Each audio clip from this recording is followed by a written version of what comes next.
My name is Rabbi Binyamin Rahman, and welcome to Ovadia, bringing Torah education into reality. This lecture is in memory of Yisachar Hai Hacohen ben Mazal, Livracha v'Leilui Nishmato.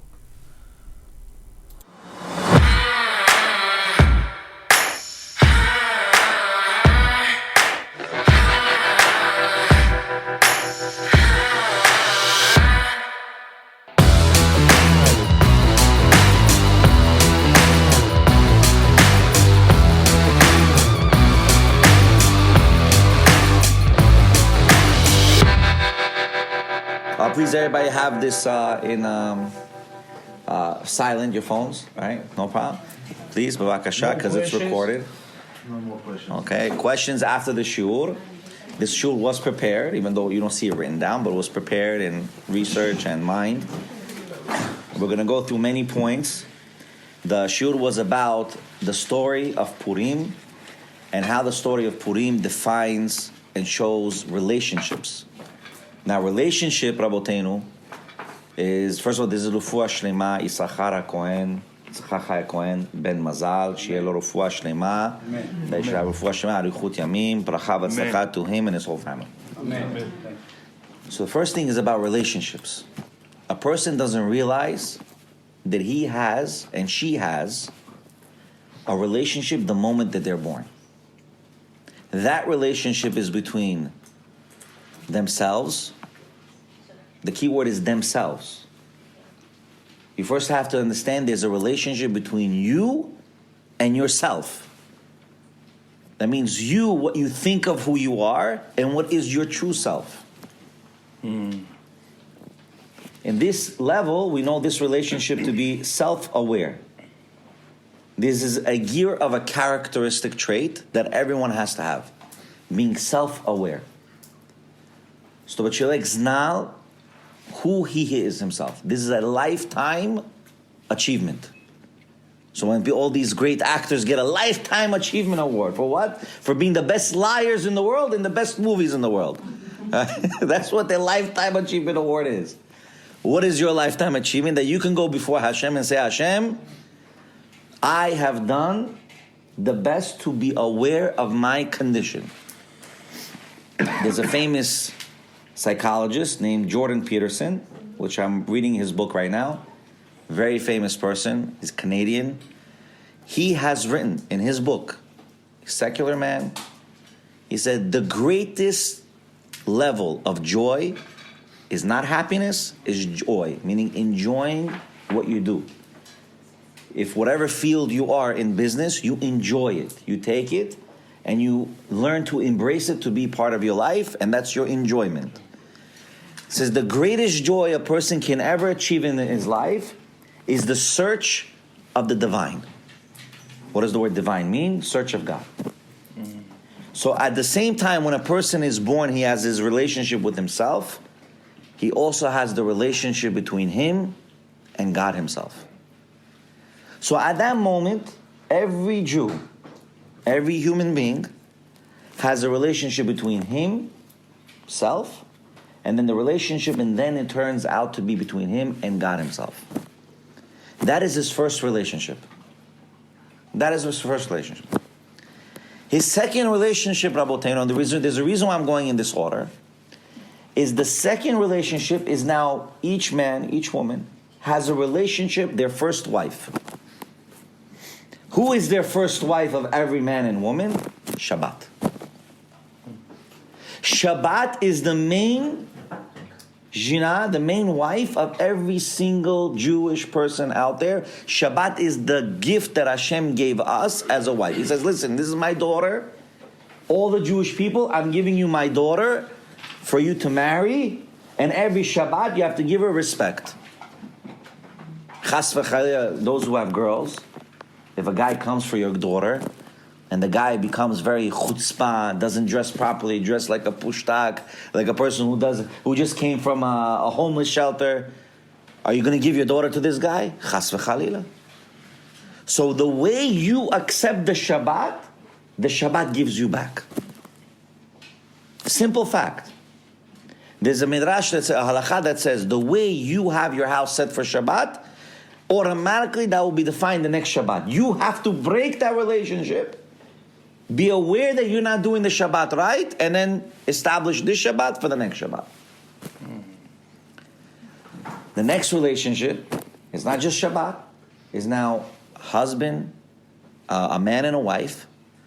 Now, when they're born, right, they have the next relationship is between them and their parents. That kibud av v'em is the most hardest relationship today that even the Gemara says that we are in a generation of the face of a dog. What does a dog do? A dog barks, does not recognize who their master is. You have to tame the dog to teach its respect. That dog that you break him in order for him to understand that he is the master, this is the generation.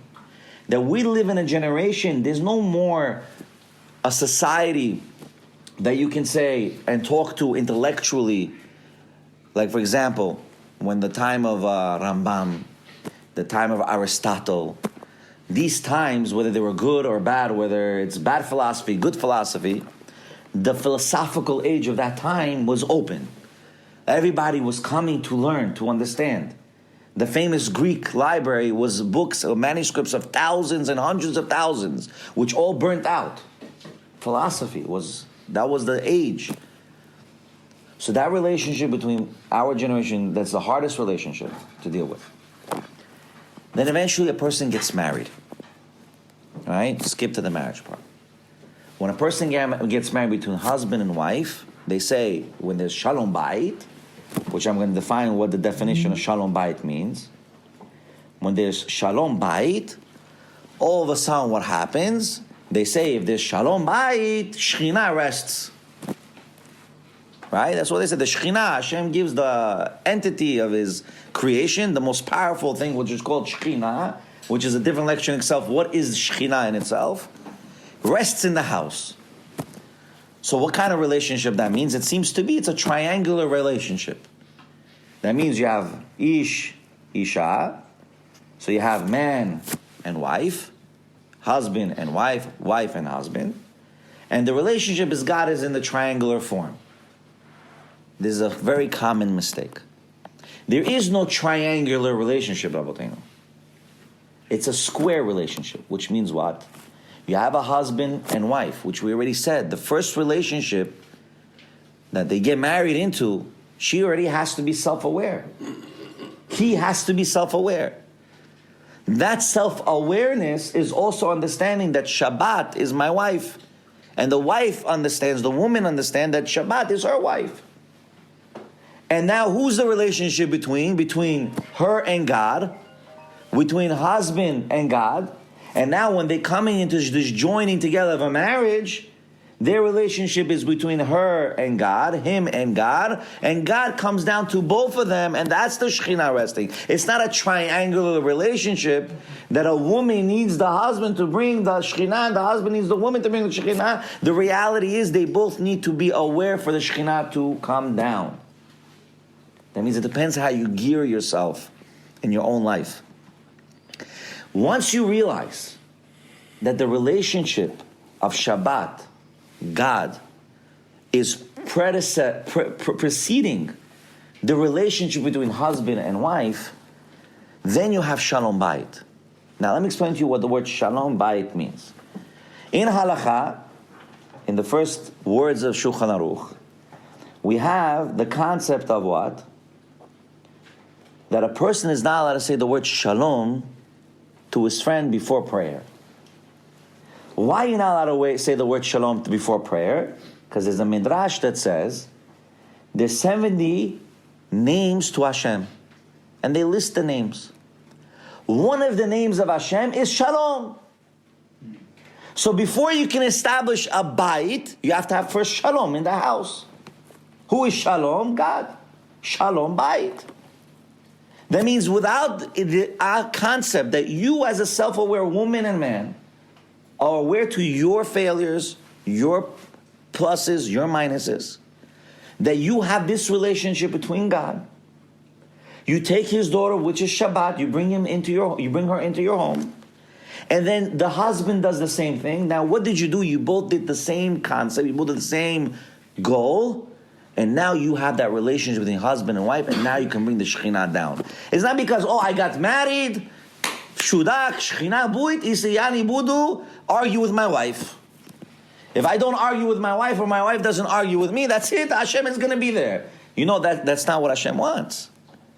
Because it says in the Gemara, the whole point of Gemarot is arguments, right? So what? If the Gemara was about only no arguments, then there'll be no Gemara today.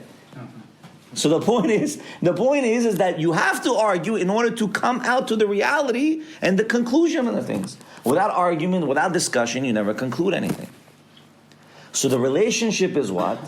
That a person has to first connect between him and God, her and God, and bring it down. Now this concept is not far-fetched. In business, when you have a partner in business, what is your common goal? You got to bring the money. You got to make sure you execute the project. You got to make sure you bring the money. So guess what? Even if you argue with your partner, it means nothing unless you come to the conclusion of executing the project, bringing the money to the project, and then the project succeeds. So the means in Torah is no different. Torah is even much more stronger. Now let's bring you to this Megillat Esther. So we know that the respect, the stature of a man and a woman is very high stature. We said Shabbat is Shabbat. We said the relationship is relationship. Men and women are very powerful relationships. In reality, we know, and let's give you a few points that we should have in effect in advance. You have 4 sections of Shabbat. You have Ma'aseh. What does Ma'aseh mean? The action of Shabbat.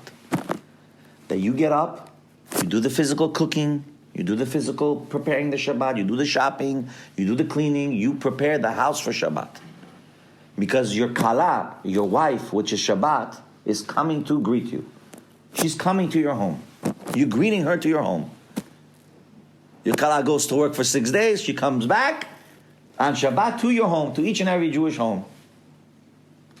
When she comes, you have 4 ways to give her respect. Way number 1 is the action. Your action of giving her respect is all the halachot of Shabbat. The Chavetz Chaim writes, no one can be shomer Shabbat 100% without learning the laws of Shabbat. Then the Chavetz Chaim says, obviously, the Ben Ish Chai writes, that the Shabbat has 4 levels, and these 4 levels in anything you do. It's called Ma'aseh, the action. It's called Dibur, the speech. There's called Machshava, the thought. And there's called Kavanah, the intention. These 4 levels are found in every single thing you do. In mitzvot, in Shabbat, in brachot, in anything you want, in relationship between each other. There's the connection between husband and wife, between father and daughter, between father and son, between daughter and son, between mother and son, mother and daughter. These connections are in 4 folds. There's the connection how you show your expression to your child, to your wife, to your husband. There's the expression of speech to your husband, to your wife. There's the expression of thought to your husband, to your wife. And then there's the expression of intention, what you intend to be with your husband and wife, what you intend to be with your child, and so on and so forth. So the main thing in life, as the David HaMelech writes, Aseh tov v'sur merah. Do good, run away from bad. Which means what? Do good, run away from bad. It's a very big musar haskel. Aseh tov, do good, v'sur merah. Simple concept. In Megillat Esther, Achashverosh makes a party. In this party, he makes it for like 120 days. Every day, kaif, vino, everything, A to Z. Whatever it is, they do everything. All of a sudden, shashlik, everything you can think of, 120 days. Mordechai, which by the way, many people say, almost every midrash says, Esther was married to Mordechai. Even though she was his niece, they got married. She was a yatomah, she was an orphan. He took her in, he married her, took care of her. They were a married couple. Before she met the Hashverosh? Yes, before she met Achashverosh. They were a married couple. Still don't understand the concept. Mordechai was married to Esther. What ended up happening? Mordechai told the Jewish people, do not go to this party. Asur, don't go. They didn't listen. They didn't listen. Because they didn't listen, Hashem made a gzerah, decree. As we know the gzerah of Haman. Haman came, he gave Haman the power to become powerful. So this gzerah, how did it come about? What was Mordechai telling the people? So I'm going to tell you exactly what was happening. The Midrash says, Vashti, the wife of Achashverosh, do not think she was a princess of good. She was the worst person you could ever meet. Vashti HaMalka Haita Marsha'a Gedola. She was the biggest Rasha. Yimach Shema V'Zecha. She embarrassed all the Jewish girls and women. What did she do? If you read the Parsha, what does it say? It says in the Megillah that on Shabbat they killed Vashti. They killed Vashti beyom HaShevi on Shabbat. So he listened to all his overseers and he killed her on Shabbat. What brought this idea that she should get killed on Shabbat and killed by Achashverosh? So it says that Vashti, the Gemara says, used to call all the girls who were Jewish just on Shabbat to work in her palace, and she used to embarrass them to make them take off all their clothes on Shabbat. Chutzpanit Gdola, just to embarrass the Jewish girls. Amongst the what? The non-Jewish girls. To embarrass Jewish girls, non-Jewish. The Jewish girls came to her, but we have Shabbat. She starts attacking them. She says, yes. Says, now you have Shabbat. Says, before this, when the Bet HaMikdash was around, you guys didn't have any Shabbat. Now you want the Shabbat? Says, no, now you're going to come on Shabbat. And you're going to be embarrassed in front of everybody. And she embarrassed everybody. There's a concept in the Midrashim. It says, Bimidah sheben adam moded, modidin oto min hashamayim. The character trait a person acts is the same character trait he gets in receiving. Miriam HaNeviah, we said this morning in Shul. Miriam HaNeviah waited for Moshe Rabbeinu 1 hour to see whether whether he's going to be saved. She could have said, I have no time. Let me get out. I'm going to go. I'm going to leave it. Hashem said no. Miriam said no, Michila. Miriam said, I'm going to wait for Moshe. Because Miriam waited for Moshe, listen carefully.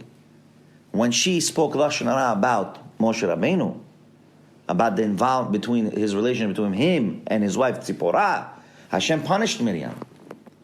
But b'schut Miriam waiting for Moshe, Hashem, all of the Jewish nation, all of the Bet HaMikdash, do you understand what it means, the Jewish nation, the Bet HaMikdash, Mishkan, Aaron, Shulchan, all these things, waited for Miriam until she was finished with her tzara'at, until she was cured, and this finishing, then they left with Miriam. Do you understand what that means? Because she waited for Moshe 1 hour, the whole Jewish nation, the Bet HaMikdash, the Mishkan, every single powerful holy thing. You know what the Mishkan is? Aron HaKodesh. Where God spoke through, waited for Miriam. The character a person acts is the same character God gives back. Understand this concept. So the way you act with yourself Hashem will act back with you. The way you act with Hashem, Hashem will give you back. The way you act with your wife and wife with the husband, it becomes reciprocal. Vashti acted in such a disgusting, disgraceful, and detestful way. What Hashem do? Hashem said, I'm going to get you back. They were so drunk, Achashverosh, all his overseers. I don't think Achashverosh was a tzaddik. Achashverosh was the biggest rasha in the world. The biggest womanizer in the world. You know what he said to his friends? He said to his friends, bring all your wives out. Bring all your wives out. Why? He wanted to do stuff with their wives. He said, but they said to him, but you can't. He says, listen, you want to make a competition, who's the best looking? He says, your wife is always going to beat. She has all the jewelry in the world. All the emeralds, all the diamonds. So then Achashverosh, she's crazy. He says, okay, bring them out without any clothes. So Vashti, what she did to the Jewish girls, disrespected them, disgraced them, Hashem gave it back. Now you're going to be in the same situation. She said, what is this guy, crazy, my husband? He said, they're all going to jump me. They're going to go crazy on me. And at the end, she didn't. And what happened? Then Achashverosh killed her without any clothes on, bifnei kulam, in front of everybody. Why? Because she disgraced the Jewish girls. Rabboteinu, you have to understand. Mordechai told the Jewish nation, do not go amongst these goyim. These goyim. In the story of Purim, these goyim, they do not believe in the Jewish people. They want to degrade the whole fabric of the Jewish community, which is the woman and the bite of the Jewish community. How do we know that Mordechai married Esther? It says it says the word Bat Esther. That Esther was the daughter of Mordechai. They say, but it can't be the daughter. We all know she was the niece. Ela Bat Lashon Bait. Daughter in Hebrew is a lashon for house. The whole fabric of the Jewish nation is the woman of the Jewish nation. And that's what they want to destroy in the community of the Jewish nation. And Mordechai knew this. That was the whole kavanah for this party. To destroy the fabric, the koach, the power, the spiritual essence, the Shabbat of the Jewish nation. So because she made the Jews mechalel Shabbat, Vashti was killed on Shabbat. Because she made the Jews go against the woman, the wife of the Kala, our wife, which is Shabbat, and the wives, which they have their wife as Shabbat, Hashem said, now you're going to get punished on Shabbat. You're going to get killed on Shabbat. That means the gear that we have to understand, that in any relationship you have, there's no third wheel. That's what Mordechai was saying. Say, what are you going to these goyim for? What are you going to these parties for? We have our own relationships. Why are you breaking the fabric of the relationship? Hashem realized, because the Jews went to this party, Hashem said, you're breaking the fabric of the relationship? Rabboteinu, I'm going to make a gzerah, I'm going to break you all. He made the gzerah. And what brought the story of Purim what brought the community back to its position the right way and destroyed Haman? Esther and Mordechai. The relationship that a husband and wife had, Esther and Mordechai, that relationship, that bringing back, to such an extent, Esther had to yell at Mordechai. So what are you saying you don't know what to do? Go fast. She had to tell Mordechai what to do to save the Jewish nation. If she didn't do it, there will be no saving the Jewish nation. That's why the story of Purim is the story of woman. Because of Esther, she saved the day. So through this, we learn many valuable lessons. Many valuable lessons. One, a person has to understand, if you do not yourself respect yourself, you cannot respect others. You have to know how to respect yourself.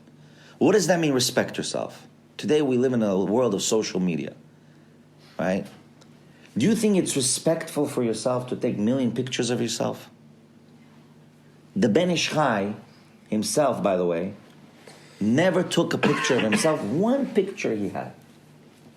And in his tshuva, when they first came out with photograph, he writes in his halacha sefer, he says, Rabboteinu, this photograph that they created with the special photograph, Sorry. it's okay. This photograph, we'll edit it in the podcast, Lord. This photograph He says, we'll bring the biggest averot in the world. Wow. Ben Ish Chai, 1880, he wrote this commentary, this tshuva, this responsa. He said, this will bring the biggest Gehenom to the Jewish world. Photograph. And this is when photograph was a box. It took you 2 hours to set up this box, till you actually sat down, till you went this, till it flashed. Balagan. He said, this photograph will be the biggest Gehenom to our society. All the averot will come from this photograph. And all the averot come from this photograph. So Rabotenu, we said another point, that the relationship between us and Shabbat is doing the Shabbat with hand, doing the Shabbat with speech, doing the Shabbat with thought, doing the Shabbat with intention. What does that mean, Rabotenu? What does that mean? That means very simple. A person, the relationship that he has between his child. Let's take a child as an example. Do you realize, the Midrash says, when a person raises their voice, he loses 100 parnasa.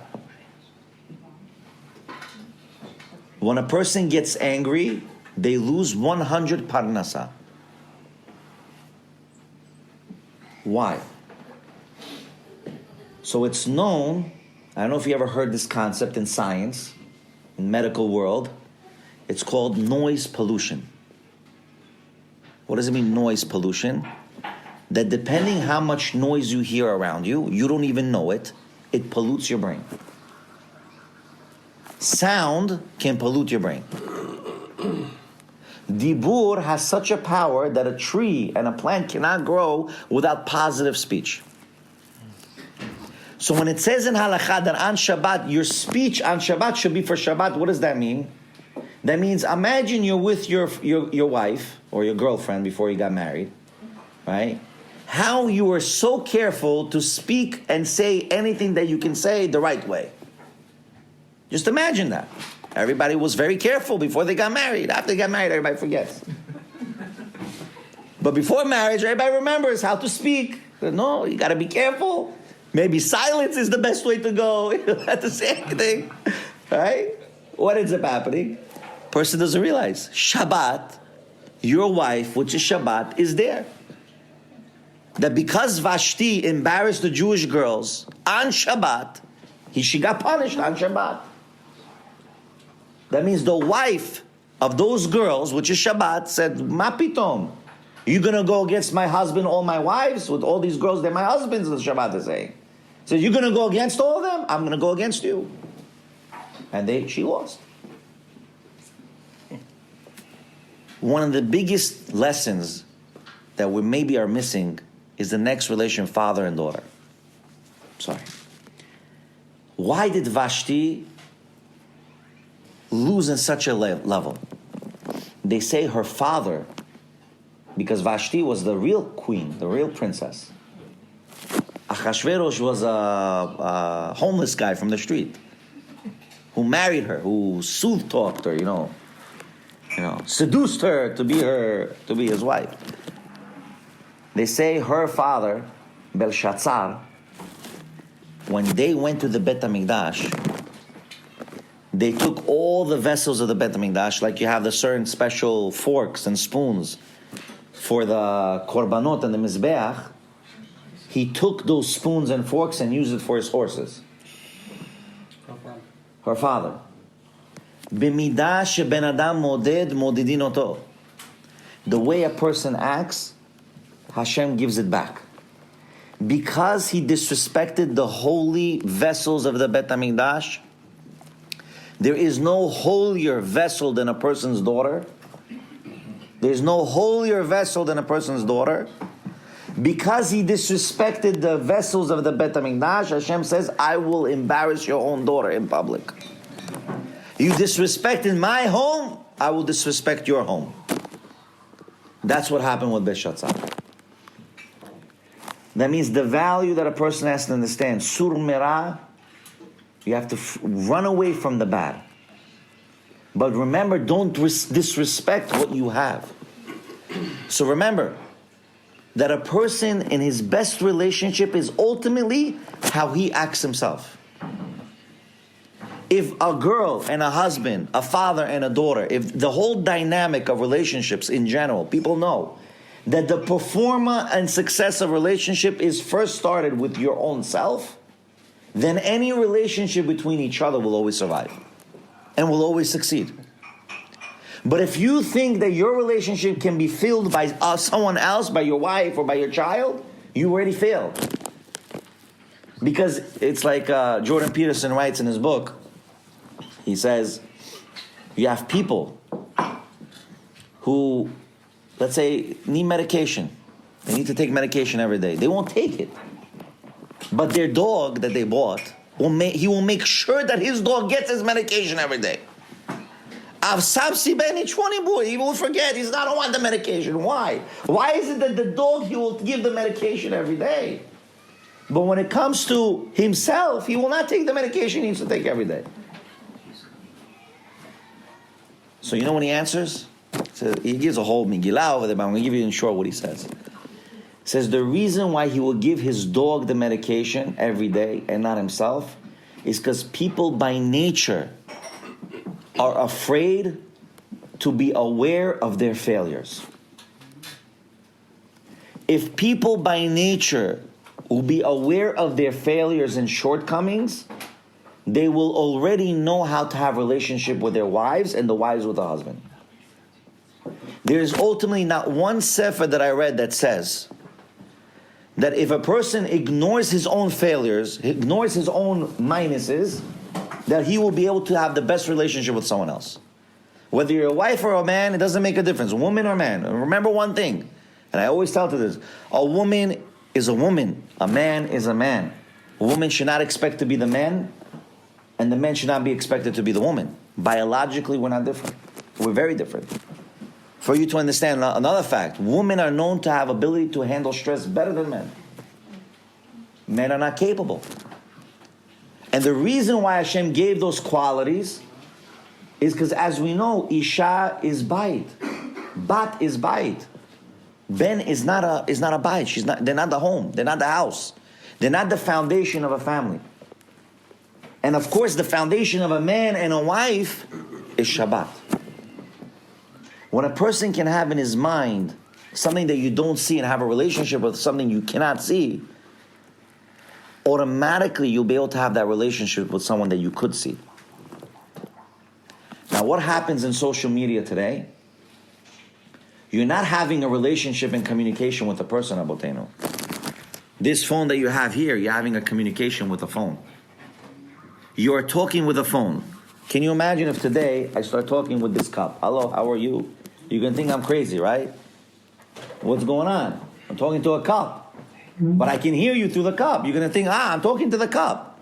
Why all of a sudden has it been accepted that on the phone, when I talk to the phone, is this how I'm really communicating with my friends and my family?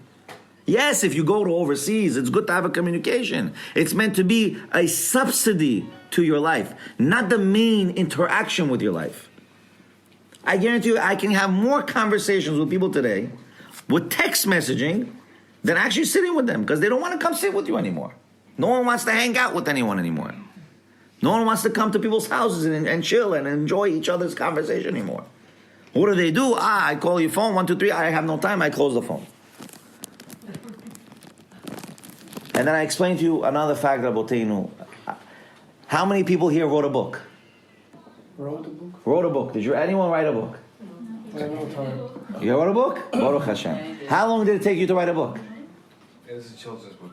Okay. It doesn't matter. But it took you a while, right? You had to edit it, right? You had to work on it. It takes a long time to write a book, to put a book together.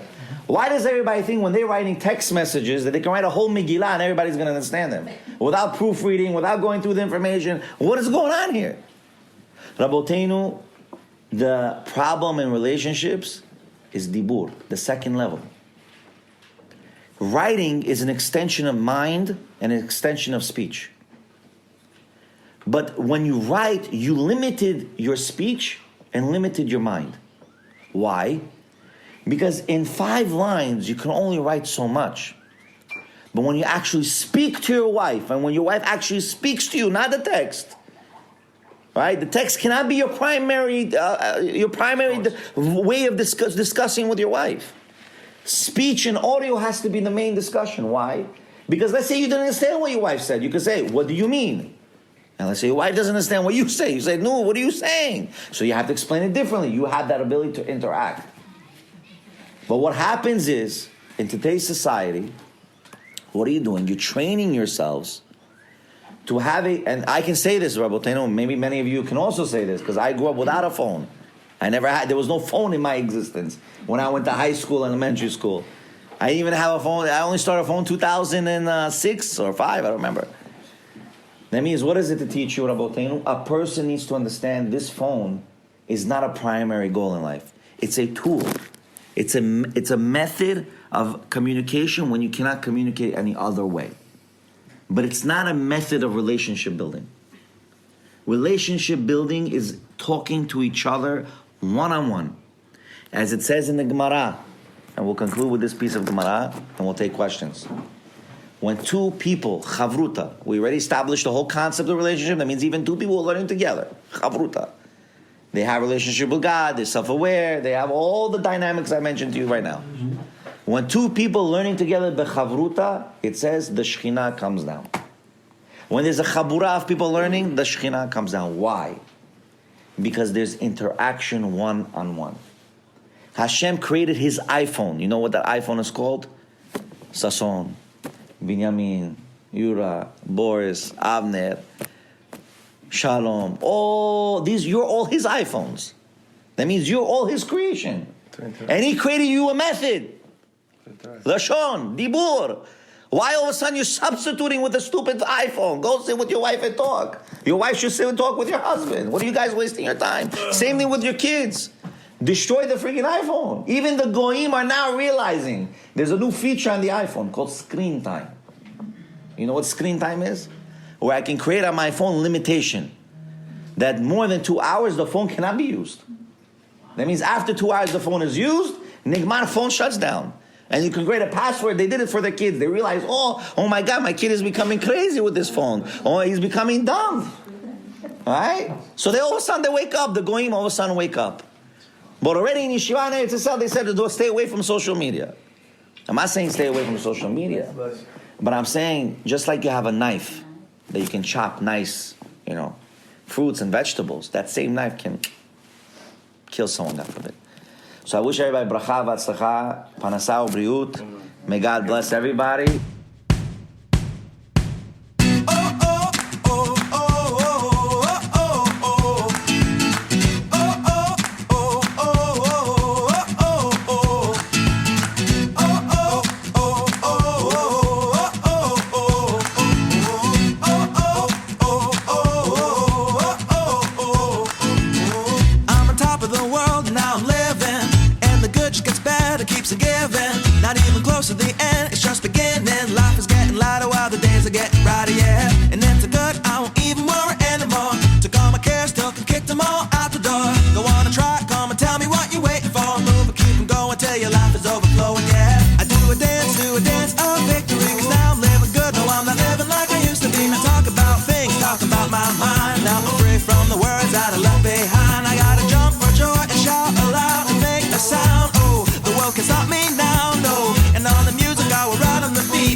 Sometimes we don't want to, still we gotta chase our dreams, reach up and reach high, because we're gonna put